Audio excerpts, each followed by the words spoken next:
hand fight setup routine and leg attack defense. So I'm going to kind of go over.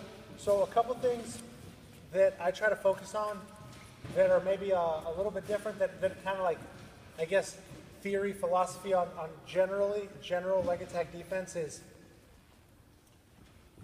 a loose position favors defense. So we all know that from the offensive side, right? So head up, back straight, hips in, no space between shoulder and hips, right? Double leg, no space, no space. We say that for the offense, but we don't remind it on the defensive side, and so we get kind of used to stuff like coming over the top and grabbing or sticking ourselves to our opponent. And once you stick to your opponent, you better just be stronger at that point, right? So loose position favors defense. So I'm going to kind of take you guys through a progression, and I'm just going to kind of barrage you, and I think you guys, this will be available. I'm going to barrage you with a series of techniques from high, medium, and low level leg attack defense, inside and outside, and kind of show you a couple of progressions that I like to have. And again, this is all about trying to find comfort in as many technical areas as you can so you can follow the technique. How we were talking about sparring. So yeah, that's kind of going to be the plan. So again, a lot of this stuff are positions that I figured out by sparring and kind of getting into an offensive position and getting put, and I'm like, oh, that was really hard to finish. So I kind of remembered, like, where was he when it made it hard, or where was he when he felt heavy? So things like that. So we're just going to kind of work our way down the body. So we're going to go just snatch single, good position, head up, back straight. We're going to just assume good position. So first thing I do in defensive position up high is I gotta unload myself. And so you have to explain to your wrestlers, when you unload to kind of get used to trust you in the technique, because it's a scary feeling when you loosen a position. That's why when I get into high crotch, it's so easy to want to come get this lock. Because it's just, it's right? Oh no, he's on me. Hold him tight. Right? Hold for stalemates. So it's so easy to get into that mode. That's kind of the natural thing you feel is like, I'm getting off balance, hold on to something. Instead of, I'm getting off balance, rebalance with myself. So I don't give him my weight from my hips until I know I'm in a good spot to win the position. So from up top, so I'll kind of take you through it. So I'm going to unload myself off of this position. So I'm not going to stick myself to him for him to throw his head and get my leg up. I'm going to unload myself, and I'm almost going to have a collar tie with my outside hand instead of a wizard. Because again, how do we teach it offensively? Out front, knees pinched is bad. This is like, you don't want, this is miserable on your lower back. You want to be side to side. He's kind of laying on your leg, head up. I mean, this is right when I said grab a snatch single, he just got right into this position. This is what we teach. So from my end, I should be thinking, put him in little kid, bad single leg position. So he starts to try to hike my leg up. I get off. I keep him at bay from coming back to it with a collar tie, and I keep a wrist. So now, how I do this is, and this is where you take the time to get the feel, is you need to be able to individually weigh different parts of your body, make things light, make things heavy. So just now what I did, in this position, my hips are out of the equation, but my hamstring is curled, and my leg is heavy. So he doesn't have any of my body weight here, but if he tries to pit my foot, and he tries to really throw my leg in there, this is still a heavy leg. If it was dangling, he could get a pitted foot pretty easily. But I'm here, so this is flexed, but hips light. So he can sky me to the ceiling, and I'm not going. My leg will go, but I still have my balance. If I'm in here like this and he skies me, I'm flat back.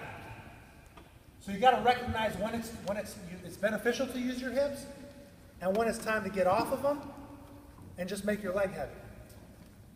So he hits a snatch single. First thing I do, boom, instantly, butt cheek hamstring are flexed. I get off of them, and I circle away from the leg he has. Here. So he's going to follow. He's probably going to bring his hips in a little bit, but I'm going to keep him here at bay so his shoulder, he doesn't have a lot of space. So my first check is always his grip. He hits, I pop off. If this is his grip, I pull off. That's my first check. Very, very simple. So now if he comes in, boom, he has the other way. He has wrap hand on top. So switch it. Wrap hand on top. So now I check his grip. I can't pull through. Now, this is so he brings his hips in. I keep away from him. All I'm going to do is I'm going to push the top of my foot on his junk to get his hips back. Because what's going to happen is when he comes into me, he's going to try to pit my foot. And when I'm here, he's going to keep trying to get it up. So he's going to try to get my knee in his armpit. So he's going to do this. So I'm going to keep doing this. And he might even try to come outside with it. Right? So he's going to try to get me here. So my goal is when his hips come in, to get the top of my shoe right on his junk, right? Or if it's a girl, right on her junk, just the hips. Push back to get the hips back out of the equation. So I'm not going to panic here. I'm still going to hold wrist, so there's no double. I'm still going to be out in front, so there's no leg sweep. It's not a powerful leg sweep if you're kicking north-south.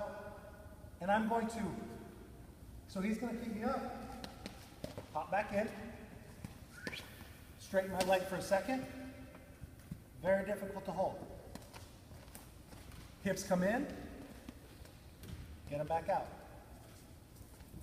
He comes in, I get off the position, he hikes me up. I stay inside, hips come back. Right when I get to this position, now here's where we're going fundamental. The second I push his hips back, I fire my hamstring, I exchange head, so this hand throws his head under this hand, and then this outside hand goes to the ribs. Boom. And now we're right in baseline, float the head defense. I'm going to exchange this once. I'm going to go hand, pass the head over to this hand, pass the head under my hips, and I'm going to chase first hamstring. So he head snatch single, I get off of him, he comes into me, he tries to get, I take him off, switch. Got to have the ribs so he doesn't run corner. Now all I'm going to do is I'm going to kind of float in a circle towards the hamstring I chase as I throw his head under my hips. Okay? Keeping things tight, peel them apart. If we get to here, pretty self-explanatory, go behind. Again, if he still has his hands locked, you have to get off the position first. Don't teach, get these points, now we're in a different shot. Get here. I'm going to pull his armpit, and I'm going to peel him apart. Now I'm off the position. Okay? So real quick, rules of all defense. Here's a couple for you. Loose position favors defense. When in doubt, change something. If you're losing the position, change the position. That's one that we don't, sometimes we'll see this, and this guy's hiking your leg up, and you're like, oh no, oh no, oh no, oh no, oh no, oh no, oh no, oh no, oh no. That was, okay, so I extended it 5 seconds, good for me, right? Try something. 2 is 2. The turn down thing, never. Make him flat back you. It's folk style. To your back or to your belly, doesn't matter. Make it hard. Make it stressful, and teach your guys that if you get taken down once, but you don't wear it on your face, that's one of the most intimidating things. When you take a guy down and it takes you 35 seconds and he gets up and does this. All right, you got one, let's go. And you're like, damn it, why doesn't he think this sucks? Like, I just took him down, I'm winning. Why is he in the middle? Right?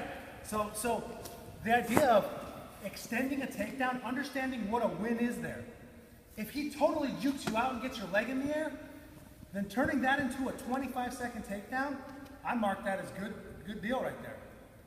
Because that's a tough position. So understanding that dynamic.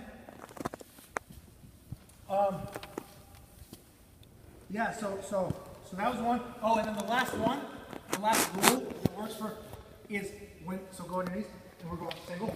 So if the guy is driving his feet, I need to have smooth laces sliding. So he drives, I slide.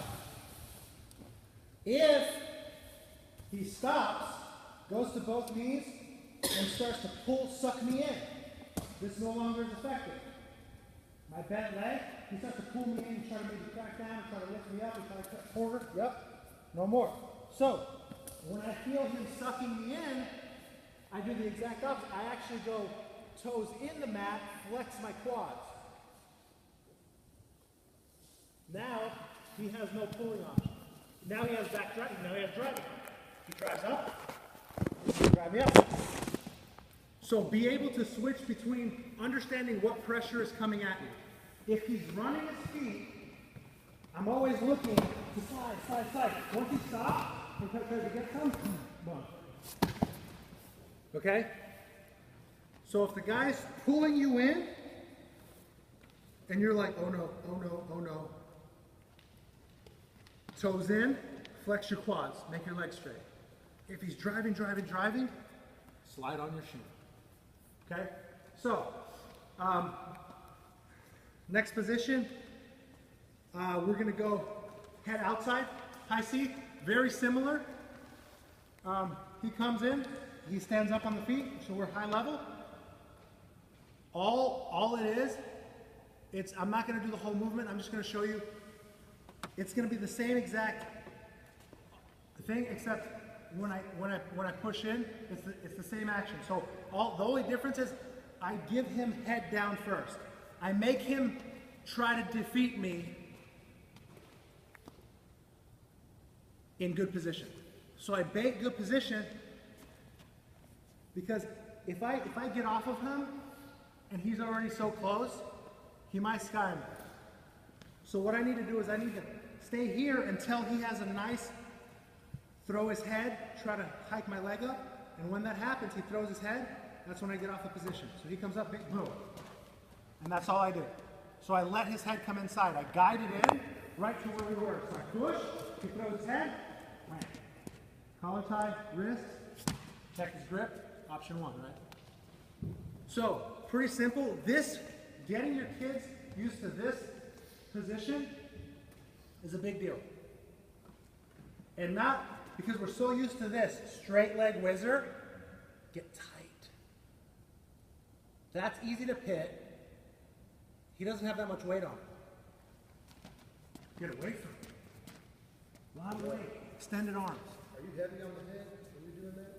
I'm as heavy as I need balance. So I'm not making it a point to be heavy. I'm just kind of balancing here, and when I feel the position break, that's when I shove. Right? So you don't need too much with this. This is just guided. So we'll go high crotch on the knee. Head outside on the knee. So go down. So here. So now we're going mid-level. So those are kind of two high levels. Oh, actually, let me come up. I'll show you back case scenario real quick. He gets the pit. Okay, so I like to deal in bad case scenarios. You know, you do sparring, you try to figure things out. So, with the pit, good options to fight for. One, if he explodes to the pit, so he has this, he explodes. The way to stop the momentum is flex my quad, run away from the leg he has, not toward it,